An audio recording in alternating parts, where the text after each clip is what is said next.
Perdana digelar dan diinisiasi oleh pemerintah daerah Kabupaten Oku Selatan bekerjasama dengan Pengadilan Agama Muara II. Sebanyak 100 pasang warga Kabupaten Oku Selatan mengikuti sidang isbat nikah terpadu secara gratis tahun 2023.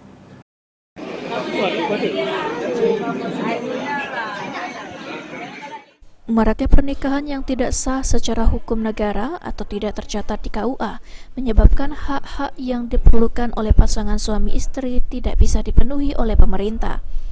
Selain itu, masyarakat juga akan kesulitan dalam mengurus administrasi kependudukan seperti sekolah anak, begitu juga jika terjadi peristiwa yang tidak diinginkan dan membutuhkan dokumen penting tersebut.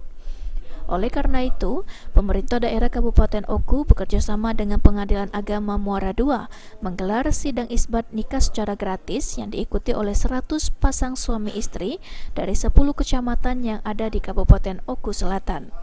Sidang isbat nikah terpadu secara gratis ini bertujuan untuk memberikan legalisasi identitas hukum kepada pasangan suami istri yang sah diakui oleh negara.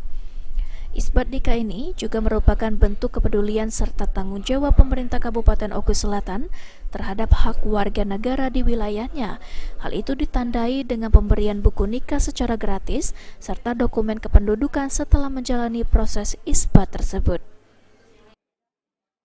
Kegiatan kita yang banyak ini adalah pelayanan terpadu sidang isbat nikah secara massal.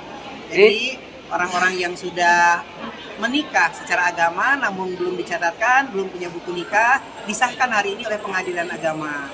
Kemudian mendapatkan buku nikah dari kantor Kementerian Agama dan dapat dokumen kependudukan dari Dukcapil. Untuk peserta sendiri ada berapa banyak ini, Pak? Hari ini yang kita laksanakan 100 pasang. 100 pasang dari 10 kecamatan yang ada di Oku Selatan. Kedepannya kegiatan ini akan terus dilanjutkan atau gimana? Mudah-mudahan demikian. Pada prinsipnya ini kan anggarannya dan ini merupakan kegiatan program dari pemerintah Kabupaten Oku Selatan. Pengadilan Agama dan Kementerian Agama sifatnya adalah stakeholder atau mitra kerja. Tentu harapan kami di tahun-tahun yang akan datang bisa dilaksanakan lagi dan lebih banyak lagi jangkauannya agar masyarakat yang tadi Pak Kadin sampaikan masih banyak yang belum memiliki buku nikah bisa lebih banyak lagi diakomodir untuk mendapatkan buku nikah dan disidang isbatkan secara gratis. Sri Fitriana, PAL TV.